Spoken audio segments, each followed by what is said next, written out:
the very final edition of Friday Night Fights for Season 7. We have the finals of Team Hearth League for us this week, starting with the 5 seeds. But sitting in the booth with me this week is Follow Durden, finally back from a long vacay and a little bit of Yeah, sickness. What's up, man? I feel like I took like a 2 month sabbatical. So yeah, stoked to be back just in time for the finals and for quite the showdown tonight between the 5 seeds and Dirty Mike and the boys with Cody and with MrMandingo with Texas Stubbies. And it sounds like Imposition's joined us in the booth. Yep, I'm here. Can you guys hear me? Yep, Yeah, sounds good. good and clear. Sweet.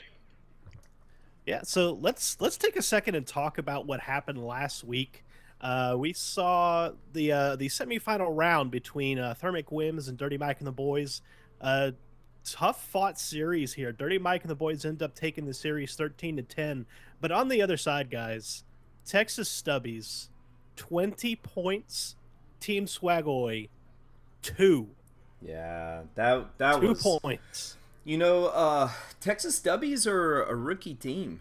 MrMandingo, I believe, was the only one with any THL experience, and we're talking like 2 matches subbing last season. Now, the kind of an little underlying storyline this week is the fact that Texas Stubbies and Dirty Mike and the boys all know each other. And so Dirty Mike and the boys were kind of their mentors this season. Helped them get set up, get everything going. And their Dirty Mike and the boys are creating quite the dynasty now. Well, they did carry over the same roster from last season. They will not be able to.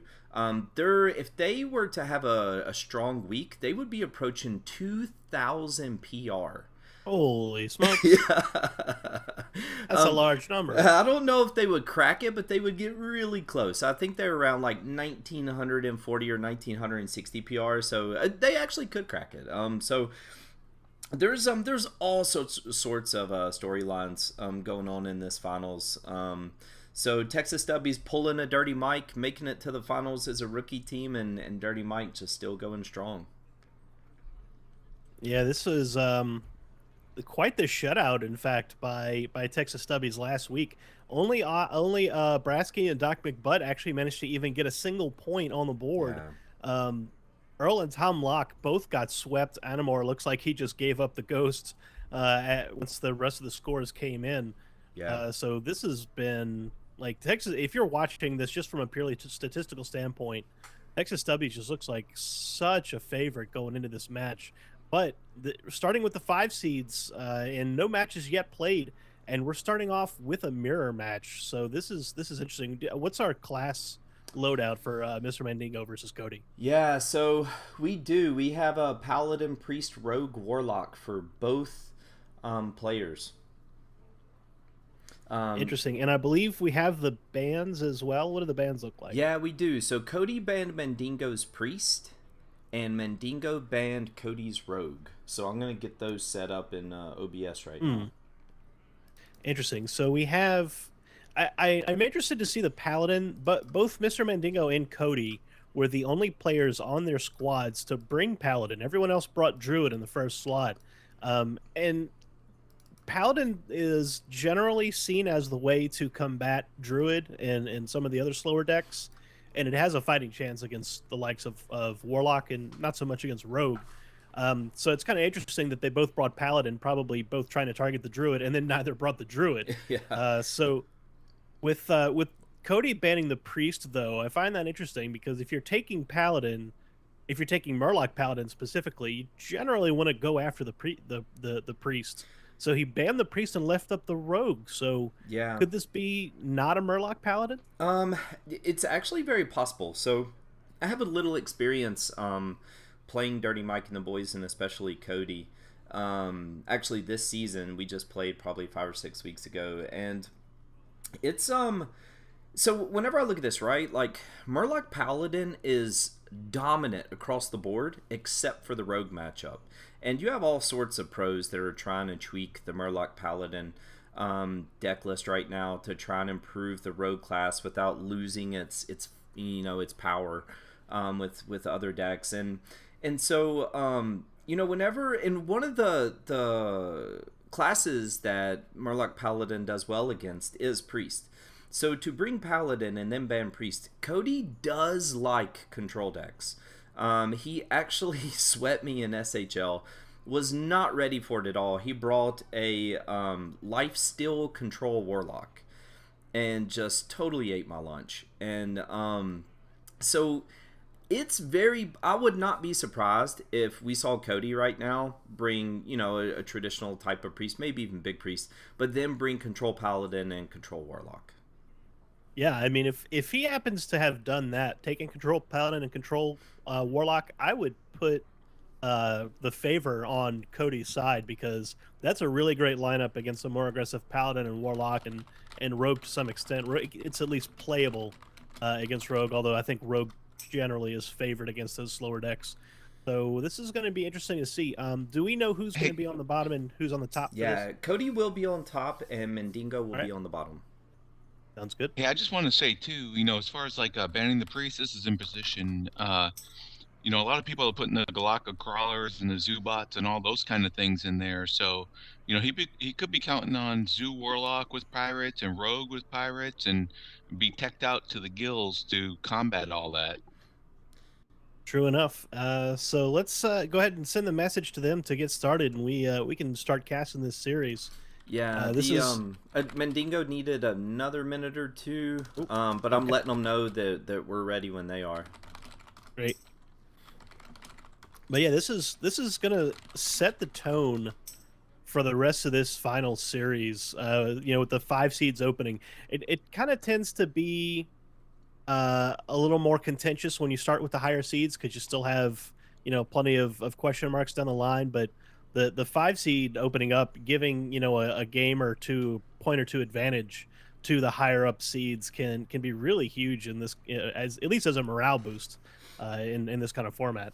Yeah, and so they, you know, Dirty Mike more so, but they both have relatively flat PR curves. And so whenever you have so much PR invested in the 5 seed, it's critical that your 5 seed, especially if they're going first, that they can really get a jump start for your week. So when Cody and MrMandingo are both extremely strong 5 seeds.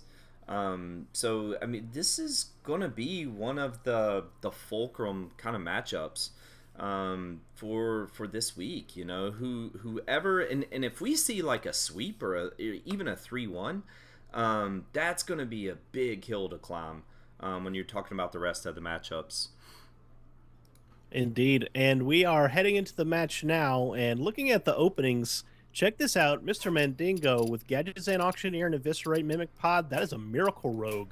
And Cody opening up the Firefly looks like just your standard zoo, but MrMandingo's got some cojones to be running Miracle Rogue in this format. That's pretty ballsy. So a decent opening for Cody so far. The Firefly is a great start to contest the Swatch Burglar from MrMandingo. But I wonder how long it's going to take Cody to key on to the fact that this is not a Tempo Rogue and this is in fact a Miracle Rogue. Oh man, do you coin out the Sanguine Reveler here? You know, that's really tempting, because you get in the attack with patches, you coin out a 1-mana 3/3. That's pretty good. Wow, 4/4 stats on the board, turn 1. Yeah, I think it's pretty darn good. especially if you know that you're up against a zoo. You need to be able to contest the board. Looks like Mandingo is going to go for it here. Patches gets eaten, Sanguine Reveler, 1-mana 3/3 on the coin. That's a strong start.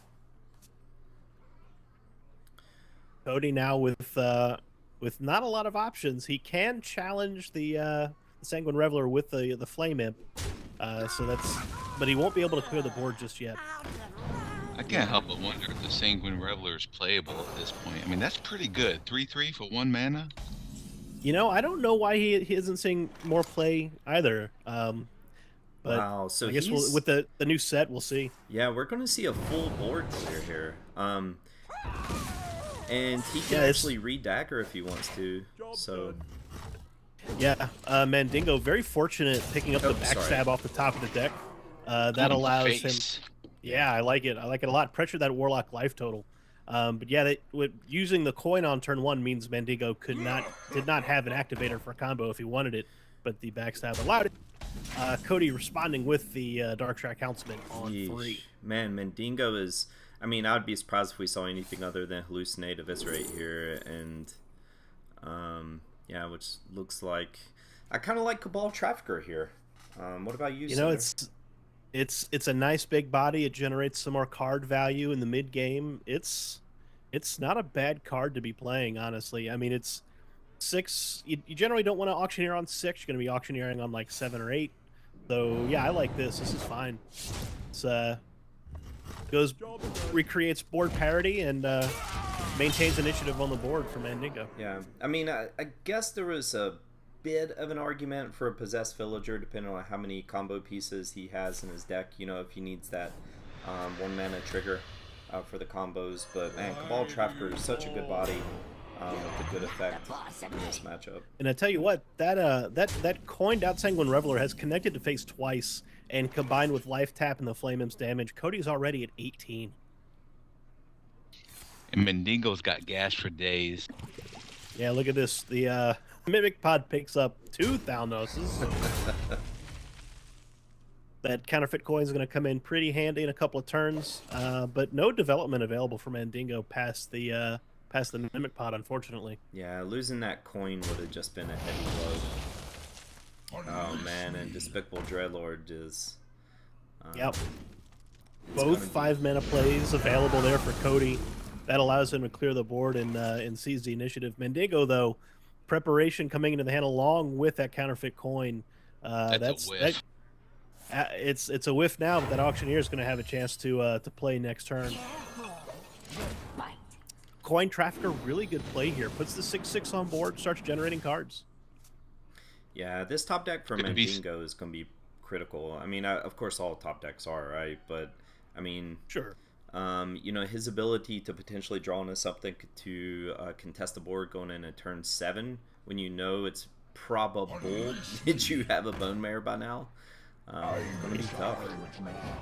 Yeah, look at this board from Cody. The 4/5 remained unchallenged last turn, allowing him to develop the second one. He's going to trade away most of the board and kill off that Trafficker. Second Dreadlord seizing the board once again. Mandingo in a little bit of a corner here. Is it go time? I kind of feel like maybe you just, hit that preparation and pray. Kind of depends on how many spells he has remaining in the deck, which he should Might know. play If the he's had giant, practice with right? it. Could play the giant, but The giant gets cleaned up so easily from a Bone Mare, though, is just the only thing. Yeah. You want to save it for Valera, right? Play a bunch of them. Yeah, that's the general idea. You wanna survive long enough to be able to have those 0 mana giants on Valera's turn. I wonder. That means he has to cast some more spells. So that Gadgetzan might get played here. No, he's gonna go for the Tempo Giant. Looks like. I mean, every other play in his hand is fairly weak, so I don't blame him for. I mean, you could go Blood Mage Imp and just draw a bunch of cards and get ready for the next turn. Well, Yeah, I could do that. I mean, I don't know. I think Gadgetzan, Preparation, and Pray, because the Dreadlord's going to have to clean up the Gadgetzan. It's going to be a soft con against that Bone Mare. I mean, don't you want to start planning for the Valera turn at this point? Yeah, I think draw you're a bunch close of enough to it. cards. You got to have a Vanish in your deck somewhere, so it doesn't Mhm. matter if the board gets out of control. Yeah, I think double Thalnos would have been a good play, but yeah, the Bone Mare cleans off the Arcane Giant, and half of Mandingo's in game. It's just gone down the drain. Alright. Man, if he could get Yeah. into a Mortal Coil. Oh, I'm really surprised by this. Oh, like preparation, given the twisting texture of another. his hand. Yeah, that's a full board clear, but now the auctioneer's stranded in hand. Gotcha. It's a lot of gas burn. Yeah, like that's. I mean, he had to do something. He was facing down way too much damage. I think the auctioneer would have been so tempo negative that he would have lost the game. But yeah, he just got super lucky on that twisting nether. Cody's got a nice refill though with the Doom Guard plus Darkshark Helmsman. It's going to be a big headwind. Yeah, Blood Yeah, Mage, Van Blood Cleef comes Mage, into Blood hand. Imp. Yeah. Yeah, that's going to be 4, 6, 8, 8 Van Cleef. That draw was critical. Yeah, this allowed Mandingo to play a threat and get a little health bump from Blood Imp to at least force Cody to come up with an answer to the 8-9. Can get 2 card draws out of the deal. Yeah, he sure will. Soulfire plus trade can allow him to clear the Van Cleef off the board, though. I wonder. Then he can tap for more options after that.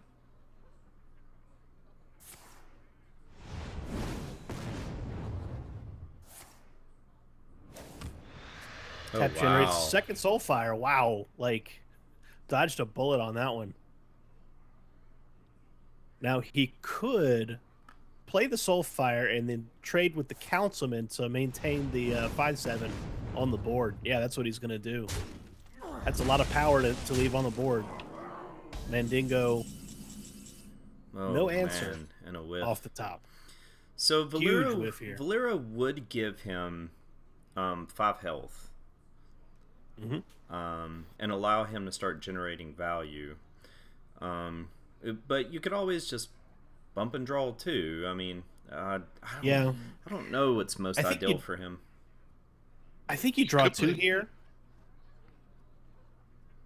Just I mean, because why not just draw Gadgetzan and Shaku and go face? well, you did just see 2 Soulfires burned, so he's not really dead to any burst remaining in the deck. So it is a possibility, but that doesn't get Mandingo any closer to a win condition. He's got 2 turns though, because he can't hit him next turn with Valera if he does that. True. Yeah, Valero would kind of act like an ice block in that situation. Yeah, that's what he's going to do. He's just going to go face and pressure the life total. I mean, in fairness, he is presenting 8 damage. It's a 2-turn lethal combination for MrMandingo, and he's got Valera to block 1 turn and allow him to get there. So this reasonable play. Yeah, very. Wow, that's a whiff off the top for Cody. It's not what he wanted to see. Bone Mare would have been really good there. Second Dreadlord, or except second Doomguard would have been really good. You know, I've played Valera DK so little, I forgot about the ice block effect. Yeah. The effect gives Valera the hollow stealth for a turn, which means she cannot be attacked. So they have to interact with the rogue's board and not with the hero. Eviscerate, I believe that is going to be lethal. Yeah, that's going to be 6, 7, 8, 10, 11, and well, that's 11. So he's going to be 1 short. Yeah, he's going to draw It's only here. 9. Get the combo effect. Wow. Yeah, that Karakazam will give him the combo off the Eviscerate to get the extra damage. Yep.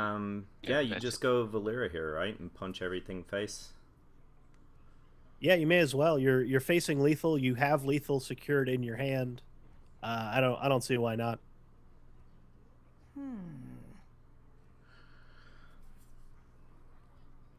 He's probably Could counting just right now. Karakazam and go face, and yeah, probably Valera's better. Cannot escape the shadow of death. Too soon.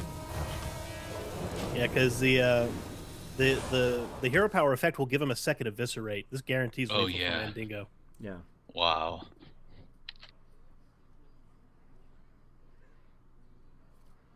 Cody, no option to protect his face. Would have wanted to see something like a Blood Reaver Gul'dan to try and extend the game a little bit longer. He can trade away to create a board superiority, but he's going to get some bad news that 2 Eviscerates are going to end the game. Another dead draw off the top for Cody. The pirate's code. Oh, whoops. I gave Mandingo the wrong class here. Oh. Well, we have smart viewers. I'm sure they know what's going on. Oh, the prep's helpful, although unnecessary. And that is going to do it. Mandingo should be able to put away this game right here. I wonder if Cody knows what's going on or not.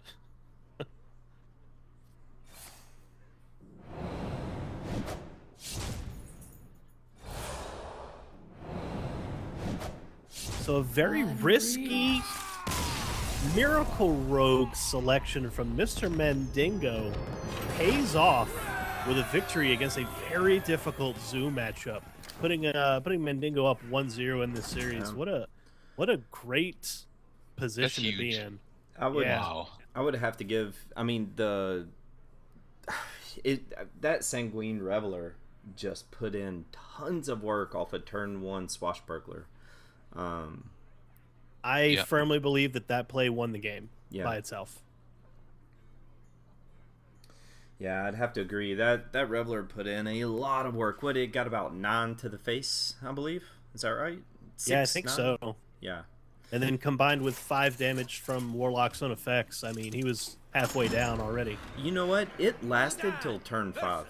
So yeah, That's it got incredible. Yeah. I will fight with honor. I think one of the other big turns was when he just went face and played out the Look at gadget this. hand and a minion. That is a control Warlock, but that is a treachery from MrMandingo's side.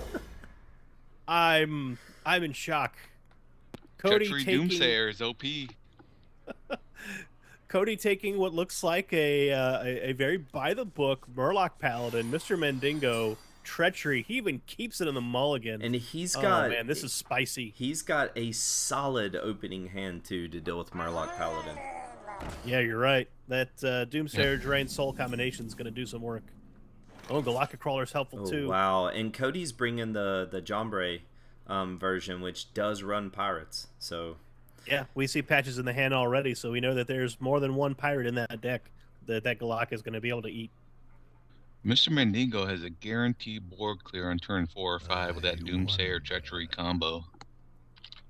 wow. Oh, you're right. Drain Soul's going to buy time. Galactic Crawler's going to get work in. Yeah, this is...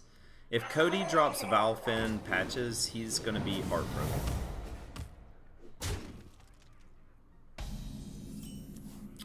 So he's trying The to say... file, wow.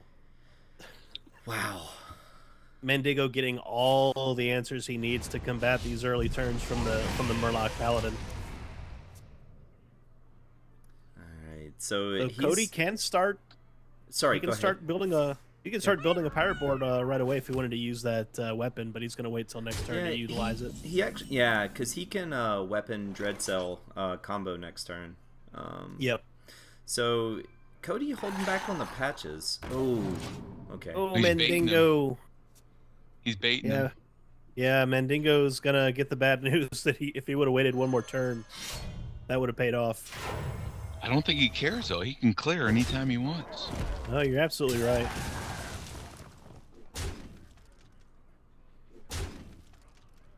Blood and plunder. Mandingo with options now. Yeah. The Thanos Defile will clear the board. Could go more passive with a Voidwalker Doomsayer, but I think this clears the board and draws a card. This seems more than Yeah. sufficient.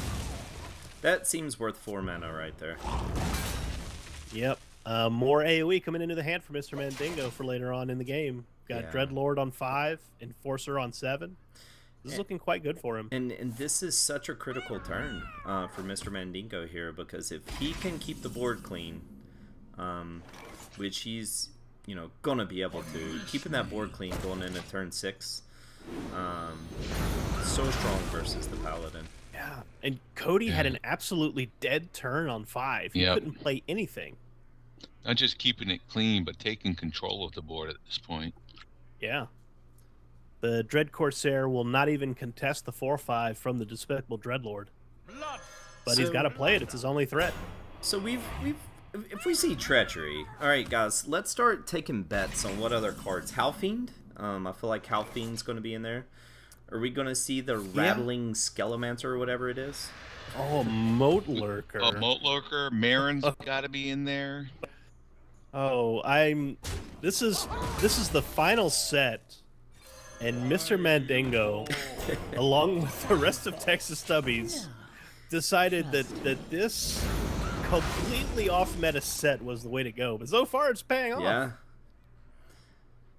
He probably has a lease in there. This is the Stansifka build, I believe.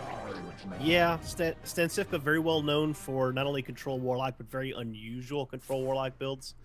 Patches is going to allow Cody though to deploy the Spike Ridge Steed immediately and trade away at least a Void Walker. Some board's better than no board. Getting the second Galaka would be huge right now. Oh my goodness. Well, Elise coming up. I actually think you tap for the Galaka here. Yeah, but if he taps and Good whiffs, what's the 5 play? Good Moat Lurker. Yeah, well he's got Elise. You know, he could drop 5/5 body, but he could coin Moat Lurker. I mean, he'd have some options, but Moat Lurker only brings back patches, so yeah, that's actually true. Oh, that's a great point. Yeah, it'll just bring back a 1/1, which is, Wow. you know, inconsequential. In So- fact, probably beneficial to MrMandingo. Yeah, so Moat Lurker, OP. Well played. Cody did manage to survive long enough to start utilizing these really heavy cards in hand. Both Spike Ridge Steeds, both Bone Mares having hit the board already, and getting to deploy one now to start developing some serious pressure. gave him the Oh well my played, but gosh. at any time he can just clear the board with that Treachery Doomsayer combo still. And that other Moat Worker actually is really good as well, because it'll wipe the 4/4 and just bring back a 2/6 later on. And he's got a guaranteed board clear anytime he wants. Yeah, and then unless I'm mistaken, if you Treachery a Moat Lurker over to the other side and kill it, it'll bring back the minion it killed for your side of the board. I heard it doesn't. It doesn't? Huh. I've never seen it, so I may be wrong about that, but Yeah, I was listening to Walking to Work, and he tried that live, and it didn't work. oh, He tried it with Marin or something. But I was driving him. I'm not sure if I heard it right. Man, well, Cody does have the opportunity to Bone Mare a second time and push Mandingo down to 10 health here. I don't see any reason not to. I am so useless with these non-meta cards. I think I've seen Moat Lurker in an actual match like once. I've seen Moat Lurker never. This is new territory for me. So Mandingo trades away all the mess and is going to go ahead and clear the board with that Doomsayer Treachery combination. And coin out the Elise. Oh, No? why didn't he? Oh, because Doomsayer would have killed it. Yeah. Wouldn't have No, gotten he any could have value out of coined it. out the Elise. Oh, I see what you're Yeah, saying. yeah. Now both war leaders coming out a little late to the game, but they're gonna at 10 mana. The Megazord is gonna give them a big bump. +1/+1 seems like the way to go to Yeah, dodge Hellfire. He can't see it though. Oh, he took it. Now Mandingo without any Oh, guaranteed board clear, wow. but that Hungry Crab is gonna keep him alive for a turn. I mean, Actually, no. Well, the Steed's gonna produce well. No, because Steed will yeah, push one of him the to war 13. leaders goes away. Yeah, he's Or gonna have 11. 11. Oh man, Treachery Wow. Doomsayer. What a top deck. Wow. Mandingo finding all the answers here off the top of his deck. Oh, But Cody picks up Tyrion off the top. That'll help. Put your faith in How much you want to bet Mandingo top decks the Siphon Soul?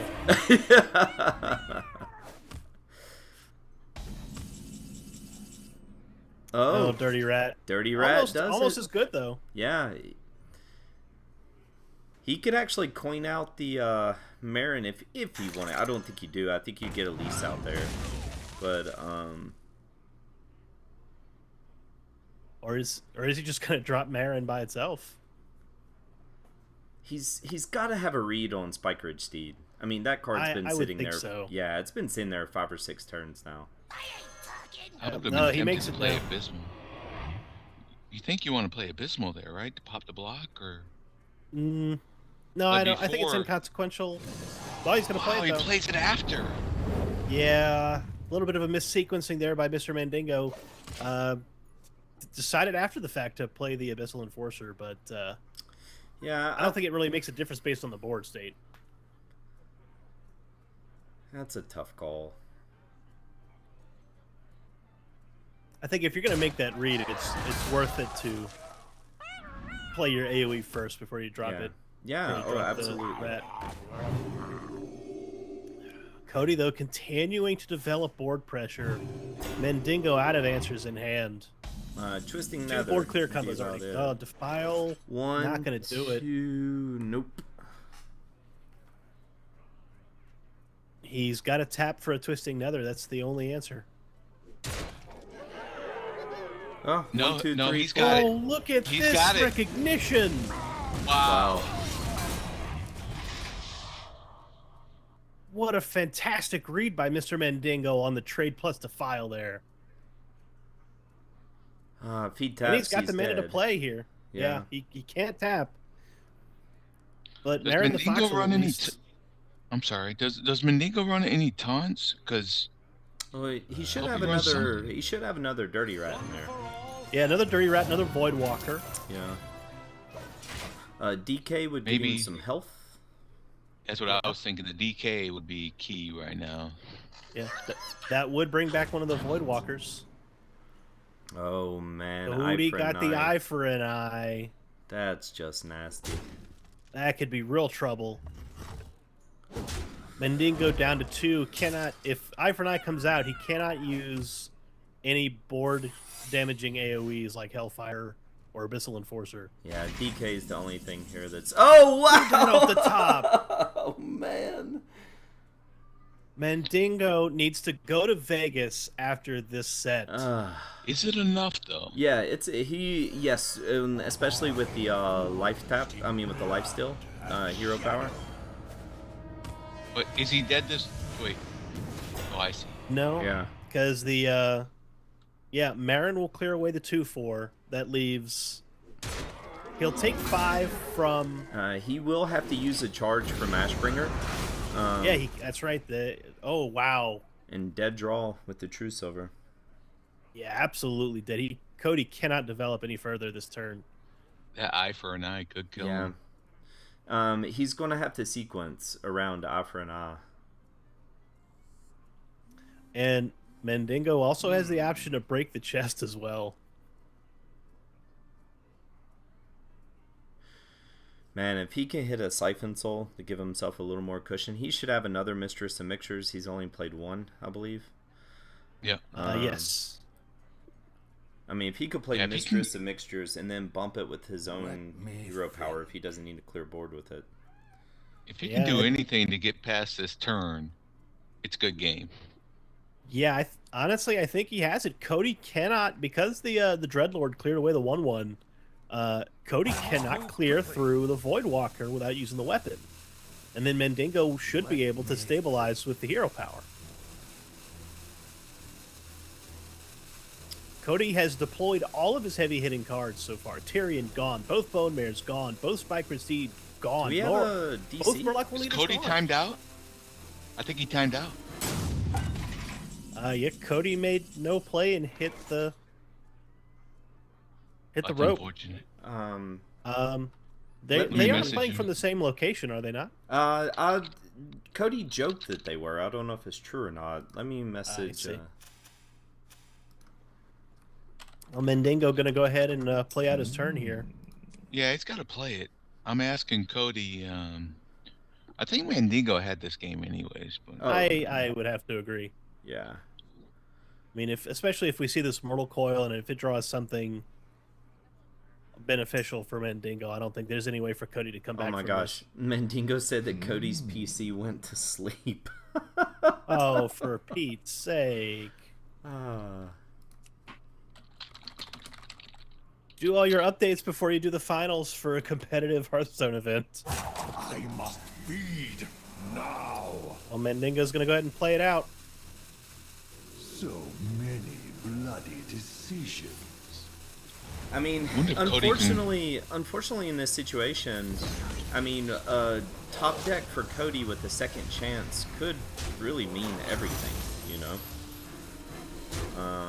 Mandingo what could correctly he have, sequences though, the eye for an eye at least. What could Cody possibly have that could have saved him? I don't. You know what? If he can take any solace from this, he'll look back and say, you know, he probably would have lost anyways. Yeah, this does represent lethal. Cody drawing the Gentle Megazord would not have been able to affect the board state. Mandingo holding on to 17 damage on turn, or 20 after the hero power. So Mandingo just going to go ahead and do some shenanigans with Zarog's crown. 2 hoggers, why not? I'm really glad that the disconnect didn't determine who won this thing. Yeah, No, not and at all. I think he's just dragging it out right now to give him a chance. I mean, Cody's not even. I don't even think he's logged into the client. I just saw his cursor move for the first time, so. Yeah. Well, Mandingo just giving Cody an opportunity to come back into the game. And credit to him for doing that, but Yeah, and you know, Mandingo asked me what I wanted them to do, but I mean, it's Feed now. it's so tricky, you know, because it's not Mandingo's fault, you know, that Cody's PC went Right. to sleep, and you know he roped it out and gave him time to get logged back in, but you know, at this state of a game, it's tough, you know. Bloody decisions. I do Yeah, think there was- Mandingo had the game won anyways. yeah. Yeah, if that would have happened 2 turns earlier, I'm sorry that we would have missed all that, because those were some key turns and very interesting stuff. Okay, Cody Yeah. goes ahead and concedes the match. So their challenge is going to be interrupted, I'm pretty sure, on a DC. So it'll Yes. That's fine though, as long as nobody goes into, you know, deck building mode. Oh, of course, yeah, which they won't. So this leaves Mr. Mandingo with just his paladin remaining. And going into this match, we thought Cody was going to be the one getting full spicy on us, but it actually is Mr. Mandingo. So is that a control paladin at the end of this lineup? I don't. Yeah, be a buff it paladin. very well could be. I was so quick to almost say no, Murloc Paladin's OP, but it very well could be a control paladin.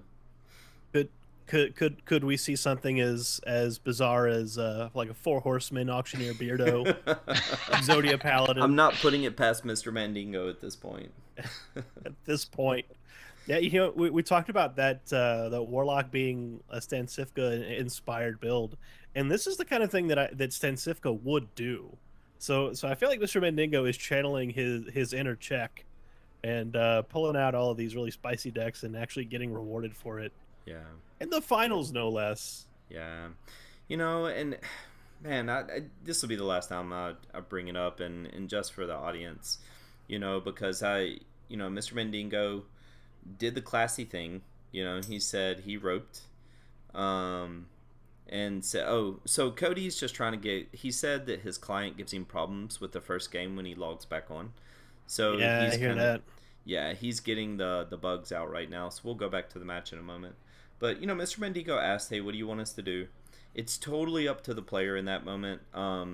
He gave Cody time to get back in. I know they were in touch with each other.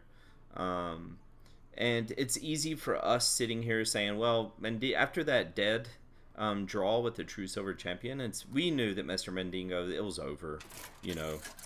And so, of course, they don't know that in the moment. So I feel like everyone did the right thing there. But looks like we are back in it. Mandingo queuing up the Paladin. Yep, that is a Primordial Drake. We are in Control Paladin land. Yeah. Cody, so far, looks like just a regular Highlander build. Yeah, and so this but I mean, after everything we've seen tonight, who knows? This should be a relatively straightforward matchup. I want to say the Highlander Priest is pretty heavily favored. Yeah, I would have to agree with that. Yeah. Unless he's got like a ton of healing. Which we already see Raglight Lord and Forbidden Healing. Yeah, it's a possibility. Like if Cody fails to assemble, you know, a one turn, a true turn kill with Anduin, Yeah, that Forbidden Healing can swing the game back. But so far, Anduin already in hand for Cody, and he's got plenty of card draw available to him in his hand. So Cody has a lot of opportunities to assemble combo. Lyra coming into the hand for Cody as well. Yeah. So I like Mandingo here. You know, just taking it slow. He's got healing in hand. Yeah, just don't hero power, deny the draw. Stonehill will have to offer some stuff, but want to start generating some value out of that Stonehill defender. So we've got our 6, 7, 8 curve on Mandingo's side. Yeah, he's Mandingo looking quite good in the mid-late game. Cody gonna draw a little bit of card. Yeah, which Cody knows that this is Control Paladin, and there's no burst, there's no threat, you know. And Cody off the draw picked up Prophet Valen. Like, he's got everything he needs but Raza at this point. Raza and a handful of tiny spells, and Cody should be able to put this one away pretty quickly. Mandingo gonna go ahead and do his due diligence and apply a little pressure to the faceplate. I think you got to be a little worried about Potion of Madness. I think you take care of the loot hoarder while you have the chance. Yep. So Radiant Elemental plus Shadow Vision's coming in to complement that Lyra, the Sun Shard, which will give Cody all kind of gas later on in the game. Hey, so Cody's looking pretty stacked here. How does this Control Paladin match up against the rest of Cody's lineup? Well, Cody's got his Murloc Paladin, which has yet to be played. And if you can keep Murloc Paladin from getting a huge snowball start, you can generally keep the game going along. And against Warlock as well, it's kind of the same problem. If Warlock just gets off of a really fast start, there's nothing you can do. But if it starts slow, you can put together some AoE combos and taunts and keep the game going into the late game. I don't think you're going to have a better Consecration. Probably not. You think you may as well take it here. It's about as good as it's going to get. Well, he's going to go with the Stonehill Defender, looks like. All right. Not sure what he's looking for here, but Wicker Flame's not terrible. Yeah. A little more healing. Protect the face a little bit.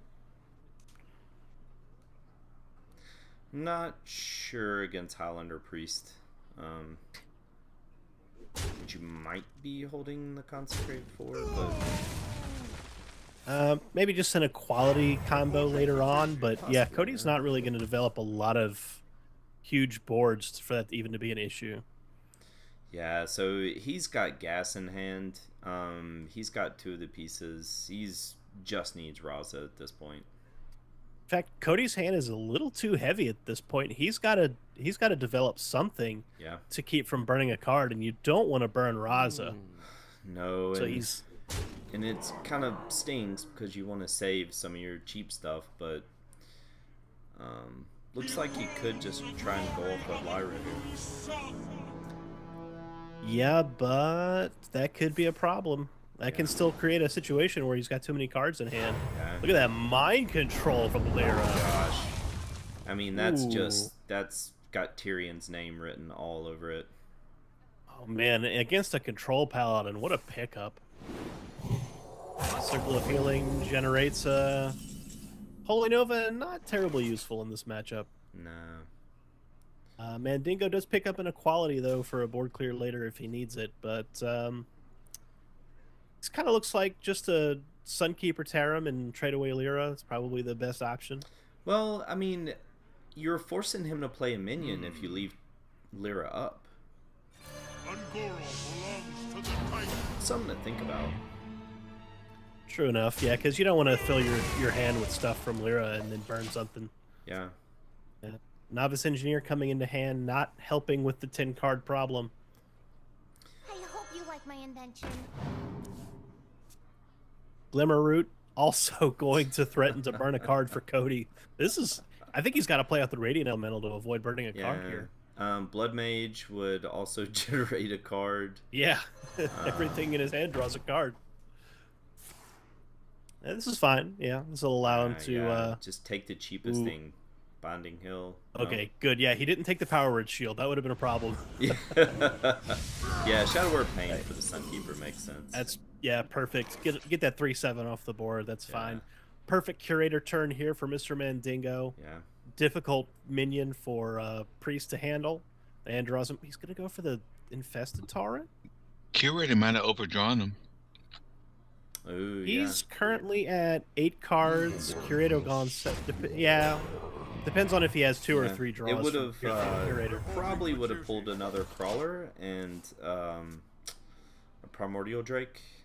I doubt he'd be running Scalebane in here. Yeah. The third card would be like a Cold Light Oracle if he had it, but I don't think he has it. Top deck comes Raza comes in for Cody on turns just ahead of Anduin on 8. This is could not have asked for a better timing of that Raza pickup. Cody's still at 30 health. Mandingo not applying any pressure here. Cody has the board secured. I think I don't see how Cody doesn't just put this away. Yeah. We've seen some strange things this season on Friday Night Fights, but this would probably go to the top of the list. If there were a sequence of events where Cody did not wrap this game up. I think it would probably start with Brasky taking control of Cody's side of the board, perhaps. Yeah. Sorry, Brasky. I had to. It was. I mean, it's the Coach Twisted Priests match has become infamous, and I think the Brasky is right underneath it. I don't know if were you there for that one? I was. Durden? Yeah, Okay. I believe that was the last week that I casted. Yeah. Cody definitely doesn't want to throw Raza under the bus for Anduin, but I say go for it, man. You've got your hand is so stacked at this point. Okay. He's gonna go for the board clear with Thanos instead, which is fine, I guess. Raza continues to apply pressure, but I worry about getting into a late game situation with Control Paladin. Like, you don't want them to start dropping bombs. No. You do have mind control at a discount right now. True enough. True enough. But I don't know if that goes into the realm of logic. Probably not. Mandingo going for the Equality Consecrate clear here. And could Hero Power or Doomsayer to return initiative to himself. But either way, this looks like the perfect opportunity for Anduin to come out. Yeah, because, I mean, if you're Mandingo, the way you win this match is by pressuring, and he had, I mean, he was behind on board to a Highlander Priest, you know, so I can understand his line of play right there. Cody opting for the Glimmer route. I'm not sure. Yeah, I don't know why where Cody is going with this. I don't either. I don't know why he's holding on to... Did he just go with Don Honcho? No, it looked like... I don't know what he went to pick. I think he thought picked he Don picked Honcho. Oh. I mean, based on what Mandingo's already played, you know, like, it's got to be Don Honcho, right? Like, we've seen Control Warlock and Miracle Rogue. It's got to be Don Honcho, Yeah. but no. We could see Tyrion here, and yeah, it's gonna be devastating. Yeah, and maybe Cody's waiting on the Anduin because of the mind control. He's kind of waiting out, seeing one of the big 8 drops from Control Priest, and then just gonna, or Control Paladin, and then mind control it over and dominate the board. Yeah, I mean, he doesn't have like a dearth of cheap spells in hand to combo with Anduin either, so it's... Yeah, I guess that's the strategy, is to just try to build board pressure here. Yeah, I mean, he used a lot of his Anduin gas already. I mean, by no stretch of imagination is it all gone. But he has used a lot of it already. Yeah, but does have the ability to do some combo turns in hand. Priest of the Feasts, Shadow Word Horror, Silence can all be used in combination. But seeing the Doomsayer, now he's going to go for the Anduin. And then Mandingo probably will follow this up with a bomb, and then the mind control is going to put a huge impact on the board. Oh, he's going to silence He's the fighting Doomsayer? for the board. I'm so confused. I am too. I'm not following. I don't know that this was worth you burning the silence on the Doomsayer here. Like this board, I don't think it was worth protecting. Yeah, this is. I mean, Cody decided in this moment that he's taken everything to the house. He's going to start pressuring Mandingo, but he's seen no health come out. I mean, is he thinking 2 steps ahead and he's trying to bait out what health there might be? Like I'm not following it right now. Yeah, I mean, I think he had enough of a board that it was worth protecting. I mean, he just had just 4 damage showing. I guess, but Yeah. I mean, eventually, I'm surprised he's not trying to set up the OTK though. I mean, when you're facing somebody who can just heal for days, you know, you want to like muster your resources so you can drop Velen and OTK all in one turn. Yeah, and by the way, he had Shadow Word Horde last turn. Yeah, Must move quickly. And his that was an option. Yeah. Yeah, I don't. Not sure. You know, had he not had a mind control in hand, I think his play would have made more sense. But you know, when you see a Doomsayer from a control paladin, you know that they're trying to set up a big. Yeah. And it's just a perfect opportunity to mind control. So, but this is the play he's gone with. I mean, it looks like he can still put it together here, but he's gonna go ahead and take that life steal off the board. I like to build another board. Yeah, replay some more minion pressure. I don't know about hero powering the 1/1 though. That seems very passive. Yeah, I agree. All right, you would think one of the bombs would come down. Curator makes sense too. I don't want to take away from Curator, but you would think one of the big boys are about to come down. Yeah, Raglight Lord seems acceptable. Tyrion, I wonder. also acceptable. Either or. And in fact, you're so close to getting OTK'd by a Velen combo that the Raglight Lord seems the more attractive of the two. Yeah, I tend to play Tyrion before Rag, since you're going to be swinging with your weapon. True enough. So we should see hero powered to the face, mind controlled Tyrion, bump the Acolyte into the 1/1. He's gonna go ahead and get greedy with the mind control. Although, guys, I think he passed up lethal there. I may be wrong. He could have gone 2, Velen for 6, Power Word Shield for 10, Hero Power for 14. Okay, he was like 5 points off. But he had a couple more keep spells. Yeah, this mind control though. Yeah, this mind control is gonna put the game away for sure. Yeah, I hate missing the draw there with the 1/1 because I mean it was a wash damage to the face wise. I mean it's ticky tack, but Peacekeeper gonna give Mandingo a little bit of hope, but that is not gonna be sufficient. Now, Cody, with the 2 mana card coming into hand, Cody can drop Velen and complete the combo. yeah, let's see. You would hero power the Curator, drop Velen, clear the Curator, right? No, you don't even need to clear the Curator. Just gotcha. Hero power is 2, Velen for 4 is 6, and then you've got 8 more. He didn't. He doesn't see it. Yeah. Yeah, he had 14 damage from the Velen combo. He's heading for board again. He's gonna win anyways, but Oh yeah, this is a very strong position. he's in position. Yeah, so he ended up there anyways. Yeah. Actually, yeah, he's got it anyway. Yeah. More than enough. He took the long way to get there, but he got there.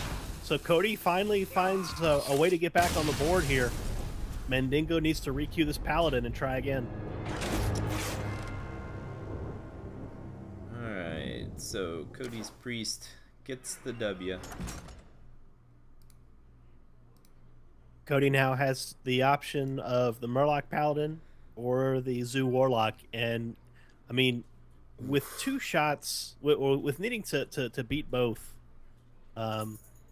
Mandingo having 2 shots at winning a control versus aggro matchup, or a control versus mid-range matchup, you kind of want to give it to MrMandingo, but this could easily go Cody's way. Yeah, I mean, if Paladin doesn't get the pieces by turn 4 or 5 to deal with the wide board, this could get out of control. Although look at this opening hand for Mr. Wow. Mandingo. I don't think you touch it. No. You keep this whole set. I mean, you would like a Doomsayer, but you don't have to have it with all of these other pieces in hand. Oh no, I don't think there's a world where you throw away, you know, a board fighting card. Maybe the Acolyte can go away, but the Crawler is a definite keep. Blade fights for board. Stonehill Defender blocks the face and gets more taunts. Yeah, this is great. Man. But Cody's got Kelsey. opening's pretty good too. Blame Could him have to stone away the Kelseth Stonehill into... Defender. That's fine. Yeah, that's the only other card I could have seen him throwing away, but I can understand the keep there. Yeah. But Cody's curve is perfect.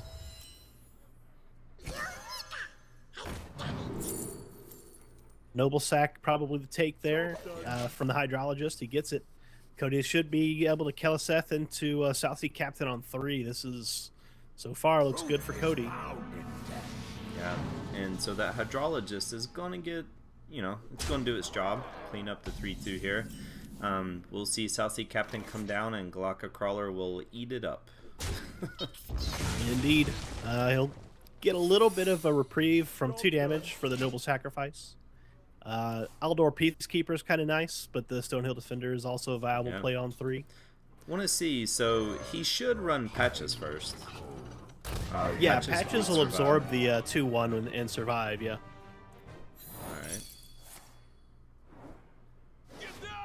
Okay, correct sequencing for Cody. Preserves his board and presenting 8 damage so far next turn. Mandingo, though, yes, can now develop that Galaka Crawler if he wants to, and be able to fight back on the board. Yeah. Wow, we do have a DK. Yeah, it's questionable. Like there's arguments to be made for and against Uther the Ebon Blade in Control Paladin. I tend to like him, but I can certainly see other people not wanting to. But Cody gonna go ahead and develop wide here, and challenge Mr. Mandingo to have a Consecrate. Yeah, Ooh, even the Soulfire coming down to protect the board. I like it. Yeah, Cody's all in here. Yeah, because a Consecrate plus a trade would have nearly cleared the board. So Mandingo only really being able to develop either the Rallying Blade or the Stonehill Defender here. It's a very passive turn, and he's facing down a good bit of damage. Out of my jungle. Gastropod's not terrible. Yeah. Guarantees 1 trade removal. You don't. Lord of the Arena would be great if you're at 5 mana, but you're not. Yeah. Twilight Geomancer is a 1/4, so, but I don't know. Cody can just maintain his board with some value trades, you know, continuing to risk a Consecrate clear, but this 2/6 Councilman is going to be really difficult for Mandingo to answer. Yeah, he's Mandingo. I mean, it's Consecrate or nothing. Well, or Pyromancer. I mean, he's got 4 outs. And Cody correctly trades away one of the 2/1s to play around a Consecrate clear, because now this will only clear 3 damage off the board if he picks it up. Oh. Kind of a dead turn. Rallying Blade plus Twilight Geomancer can be played. Skulkengeist, interestingly, will clear out the second Soulfire from Cody's deck.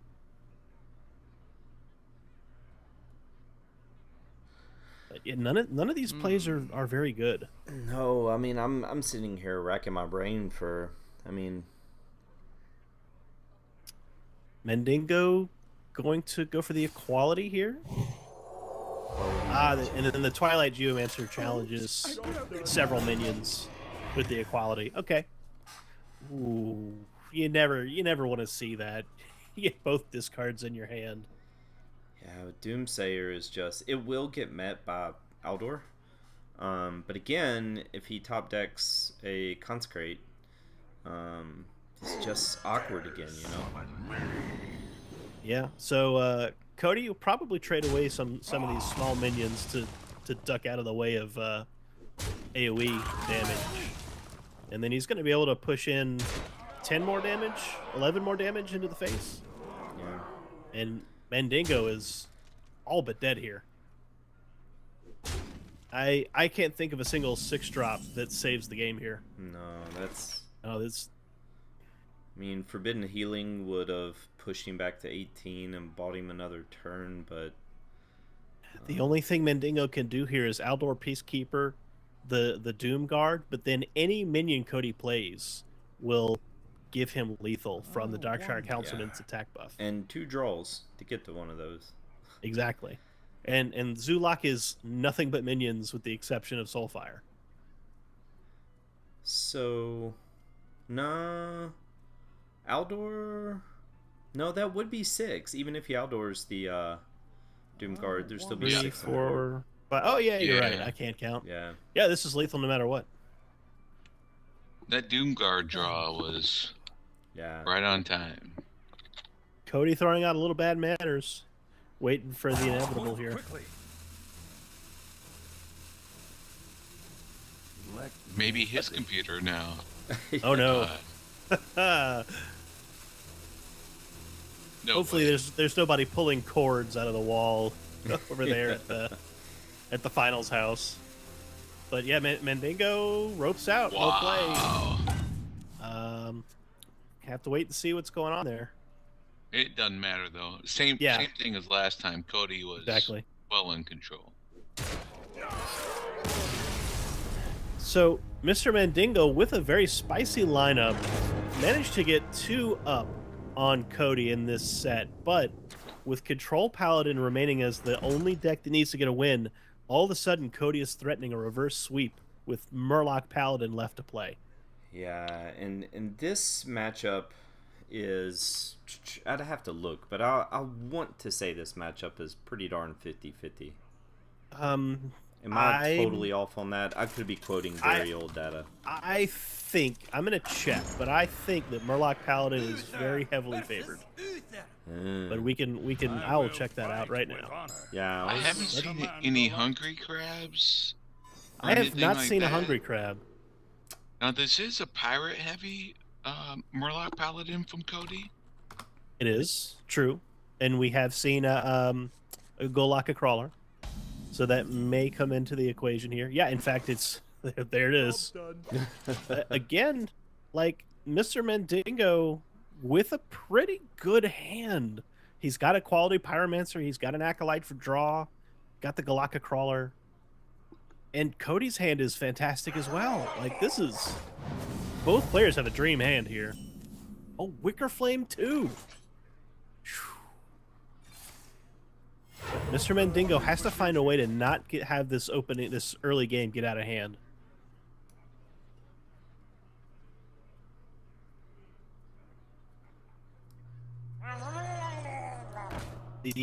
Oh yeah, Murloc Paladin is heavily favored. It's like 2-1.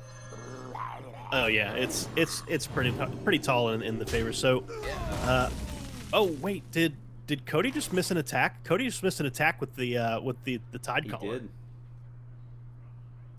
That could be a big deal.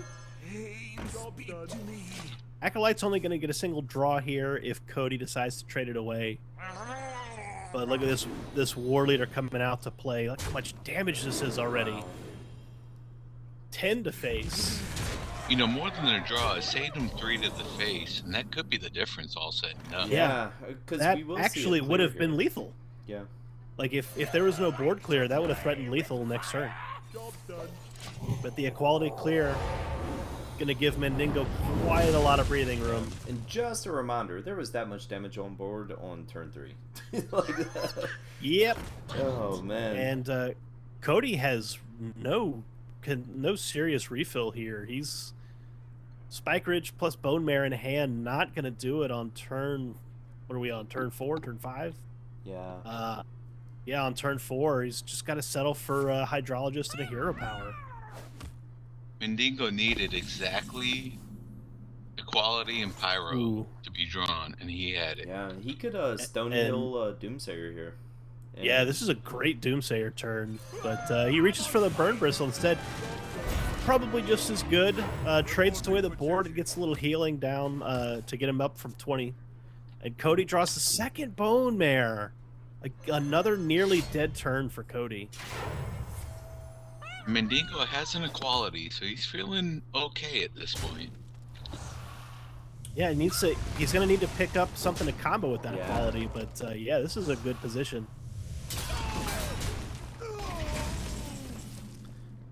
He's in 2 position. Aldor Peacekeepers really helps too. Okay, now I feel like we have to see Stonehill Doomsayer. You got to get the board clean for turn 6. Ooh, that Tyrion's so tempting. I think you have the pieces to get to turn 8. Yeah, I think so too. Doomsayer gonna come down behind the Stonehill.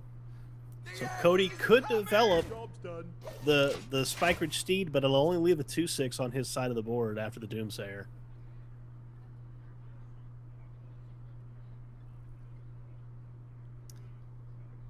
Cobalt Scalebane, not You know what? enough. I feel like you fight for do. this board. Do you do it though? Because I mean, you're leaving think yourself you a do. Bone Mare target. I think you do. I think it'll squeeze in 2 more damage to the face. It develops into the Bone Mare, like you said. I think you absolutely do it here. Yeah, Cody's gonna go. For Gonna go for that. Yep.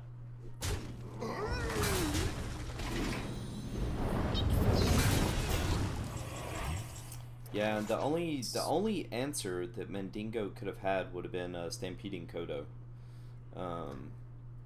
which he doesn't have. So Yeah, I did not see it in either of the previous games. Skulking Geist's the only real play here, but it's not bad. It wipes away that secret that the Hydrologist drew, and Cody down to just the Bone Mare, but that's a big Bone Mare turn. That's what she said. I'm really surprised by Mandingo trading there. Me too. I don't know on what planet you don't go face with a 6/10. Tyrion going to come out to play and block quite a bit of damage, but Cody picks up his own. Yeah. Oh man, these are some bombs coming down right now. Man, and Mandingo does. I mean, he really needs one of his combo pieces for the equality. Yep, these double Aldors though will slow the offense down from Cody by quite a lot and give him some time to draw into some to another piece for equality.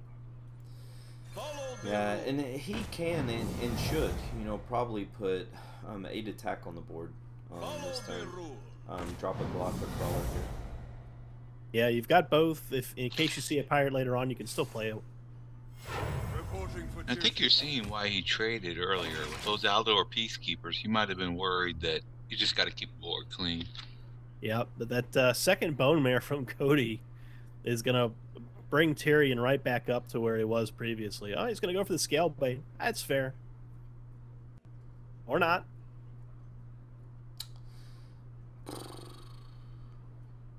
What are you trying to do? Do you worry? Scalebane? Using True Silver Champion? I mean, that could be part of the equation. He might just be worried about throwing his last bomb on the board to get cleared by equality. yeah. But I don't know that you ever hold back. You're the aggressor. You need to keep asking questions. Yeah. I don't know about passive play against a control deck. That just seems like a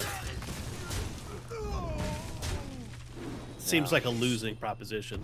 Oh man, he needed that Scalebane to. Oh, he does have a Stampeding Kodo. Yeah. And what a great position for it to play into. He's in position. This could be huge. That'll very cleanly clear off Tyrion, and the weapon will allow him to clean off the Scalebane if he chooses to, but he's going to have to take quite a bit of damage to do it. Yeah, and he has no healing in hand right now. Yeah, I He's think he gotta may do just it. equality Equality? trade here. Oof. He feels like he has no choice. Yeah. I don't know. That feels bad. Yeah, but but look how much he damage it's saving him from another bone Right. rare. But he Saved him needed one. he needed to sequence that differently though. He should have done that prior to the Kodo. Yeah, correct. But Look at him saving the Galactus because he knows that Cody has the pirates. yeah. Cody able to develop a little bit of a board here with the Gentle Megasaur. Try to guarantee another Bone Mare target. Divine Shield's pretty good, although Wind Fury's tempting. Oh, he's gonna go for Divine Shield. Yeah. Which, oh man. Ooh, very timely Spike Ridge Steed from MrMandingo. What do you put it on? You can put it on the 3-1 and trade away the Megasaur. Or he's gonna Oh, do this. Okay. Yeah, I like maybe it. pop some. Yeah. Oh, I would get rid of the Base? Megasaur though. I would get rid of the Megasaur. Well, the Oh, Megasaur man. is the least of your worries, though, right? Well, if you get rid of the Megasaur, you're giving that 4/9 a chance to live 2-3 turns, would you not? Yeah, because that would only Yeah. leave Cody with 8 damage on board. I'm always sweating the Murloc, so We've already seen one Megasaur. The chances that the other one pops true. up. yeah. He does the what we were talking about there. He goes ahead and trades it away. Reporting for duty. 4/9 What about- Galactic Crawler's gonna live. Well, What with about the the exception War of the Leader? Bone Mare. How many War War Leaders Leader- have we seen? We've seen the one, so the other one could come into play. But yeah, Mandingo probably not calculating for that second Bone Mare, which is going to allow Cody to trade away the 4/9. And he's got the 5 attack weapon. It's... Oof. But Cody down to 12 life. Although not under any kind of threat from reach from MrMandingo. Oh. Consecration, Too little, that's too really late, awkward yeah. here. Yeah. Those Divine Shields He can are... clear the board. No. No. No, He he's can not almost gonna- clear. No, the 2/6. Oh wait, sorry, that was a bow mare. Sorry. Wonder. Not a steed. That was a bow mare. Yeah, he couldn't quite get there. If he did clear the board, he'd put himself down so low that he just died next turn. Yeah. I think he'd have to use the weapon trade to make a full clear, and at that point he just dies to Cody's weapon. That's fact, a good game. I don't know that there's a winning play here for Mr. I mean, Mandingo. I've already changed Cody's paladin to green. Yeah, this game is over. Move quickly. So 2-2, right? No, that's it. It was 2-2. This is going to give the series to Cody. Oh wow. Yeah. Reverse sweep. Reverse sweep and quite an upset. The victory is yours. There it is. Wow. Guys, the Texas Stubbies came in heavy favorites if you're looking at last week's results. 20-2 in the semifinal round. And Wow. they showed quite a lot of confidence in Mr. Mandingo bringing this very unorthodox lineup, and it almost paid off up until the Control Paladin needed to score a point, and then Cody reverse sweeps. Yeah. I wonder what Slimps is thinking right now. He's always touting the Control Paladin, so... Yeah. Well, I mean, there's typically a reason that someone queues something last. I mean, it doesn't have to be that way, but a lot of the times we'll try. I mean, it's the old adage of give your worst deck the most chances to win. And and he, you know, there's sense a little bit of weakness there. He saved the Control Paladin to give it 3 shots, and it totally backfired on him. Yeah, you're absolutely right. If you have one deck that you know is statistically weaker than the rest, there is sound logic in queuing it up last to try and give it those chances to get in a win. But yeah, 3 shots at it, and the Control Paladin failed in 3 tries, 0-3 for that deck. So now Texas Stubbies have some work to do up their roster, they're going to have to make up the 2-point differential that Cody managed to put on the board for Dirty Mike and the boys. Yeah, I mean, if you're going to lose, get 2 points, right? So, Exactly. Yeah. you know, Mandingo did get the Stubbies 2 points. Yep. So critical there, you know. Now, if the next person up gets a 3-1 victory, they take the lead, you know. So.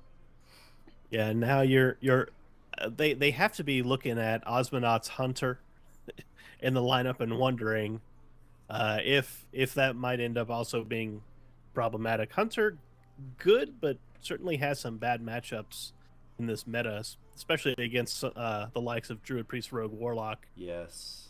Yeah. Good against Priest, but not much else in that lineup. And Dirty Mike probably knows how to handle that Hunter. Oh yeah, I have seen Dirty Mike play Hunter. The man knows whom to shoot when it comes to Hunter. Yeah. So this it's pretty much even still at this point, right? Yeah, I mean it is a 2-point advantage for Dirty Mike and the boys. But yeah, this is there's still 4 games to play, and there's quite a bit of parity in the PR rating. Dirty Mike has a pretty big PR advantage on Osmonaut, so that might be another edge for Dirty Mike and the boys, especially with Dirty Mike's considerable experience in the format. yeah, But and I mean, Surlos and Lefty were both MVP candidates. Yeah. I want to say Eric Oki and Dirty Mike. I think they only had 2 losses themselves. Now, Misadventure was a beast this season. yeah, I don't know about the math of the awards, but I mean, Misadventure took down. There was a 3-week stretch where she beat Slimsh. I think she might have. Sorry to bring it up in position, but I think she got you to that stretch. No, she didn't. yeah. The There was- position knows the score of that match. Yeah, there was a run No, there. she caught me by surprise. That was Yeah. kind of early in the season, and you know, I've seen her on stream, you know, doing this Friday night fights a few times, Yeah, and it's almost like you know, like when you watch Pavel, and it seems like he's just getting the good draws every time. Yeah. That's what it's like watching her a lot of the times, but you don't get to that point yeah. without having the skill involved and things like that. It Yeah. just seems like it's easy, Well, but she's got some things going on, even though she did falter at the end of the, you know, yeah. or at least in the playoffs here. It you know, when you're playing to your lines, right? You pick a line, you commit to it. You know, luck is opportunity and preparation, right? So like when you're committing to a line and you're giving yourself the opportunity to get those draws and capitalize, you know. So it and by the way, Nate last week we saw him. We weren't giving him too much of a chance, you know. We were being polite commentators, but he swept Tom Locke last week. Shunsui was very strong this season. Also, I want to say Shunsui was even more impressive in SHL. So, you know, everyone loves Dirty Mike and the boys, and man, they, like I said earlier, they have a dynasty going on. But I think anyone would be at fault to count the Stubbies out right now. Yeah, absolutely. And I'm kind of looking up the rest of this ticket here and the records that they've put up. In the 4th spot, Osmonaut's 7-4 in matches, and Dirty Mike is also 7-4. Now, Dirty Mike, of course, has been bouncing up and down the seed chart, so that a lot of that record is, you know, from 2 seed and 3 seed sets. The current 3 seeds for both teams, Shunsui's at 5-4 in THL, while Lefty's at 5-6. So they're pretty close to one another. Okay, yeah. And then the 2 seed, 1 seed story is this is really interesting. Both of these seeds are some of the best seeds in the league right now. For Texas Stubbies, Nate is at 8-3 in match play. Wow. Yeah, really, really good. And then on the other side, I just had my finger on it. Surlos is 8-2 in match play. Really, really good. Misadventure in the 1 seed, 7-3. Yeah. While Eric O'Key is at 7-4. Yeah. So all of these players have been really, really high in the seed charts, and they're all facing each other in the finals. This is a really great final series, guys. Yeah. to be, and they don't have super high PRs. These aren't 500 PR guys, right? No. These are like 430, 460. To have that kind of record at the 1 and 2 seeds, that's amazing. Yep. Proof positive that all of these men and women deserve to be in this finals for season 7. And So Oh yeah. do we have an idea of the schedule for the rest of the weekend, the streaming schedule, who's playing whom, when, on what? yeah, I want to say, let me hop over there real quick and check. I want to say that most of it's going to be Sunday night. Oh man. Okay. Yeah, it makes sense. You're in the finals. You want to wait as long as possible to play out those matches, I think. Yeah, I'm trying to find it right now. I'm sure we'll get a Facebook post up.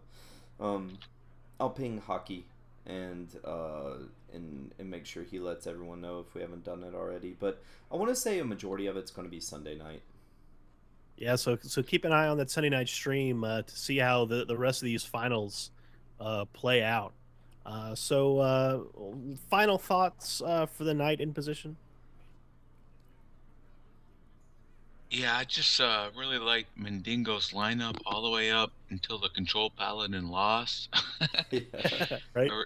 A reverse sweep, that's really tough. You would think, even when you bring something that you play last, because it's going to be tough to get a win with it, it's a bit of a risk, but Control Paladin can get the wins against the, at least 2 of the 3 decks that Cody brought.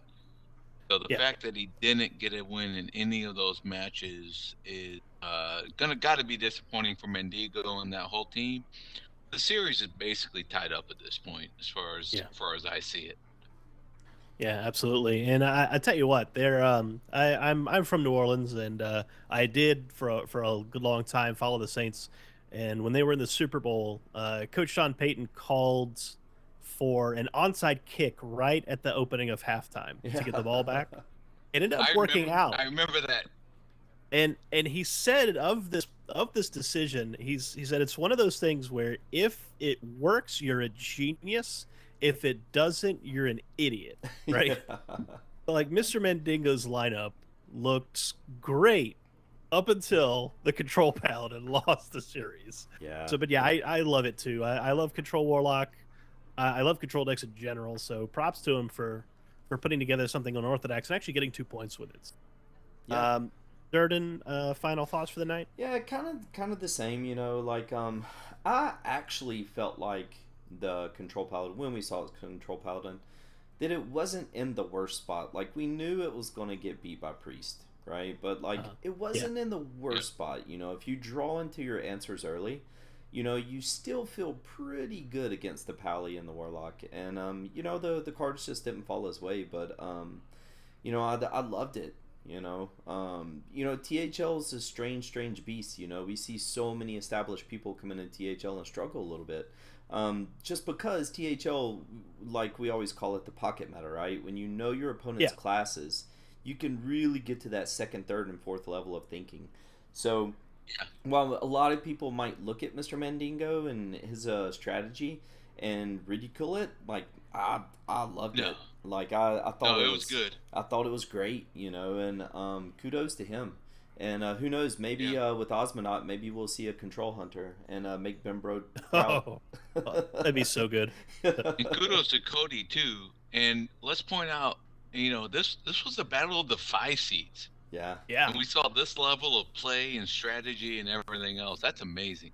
Yeah. Yeah. Props to these guys for actually playing a really great series.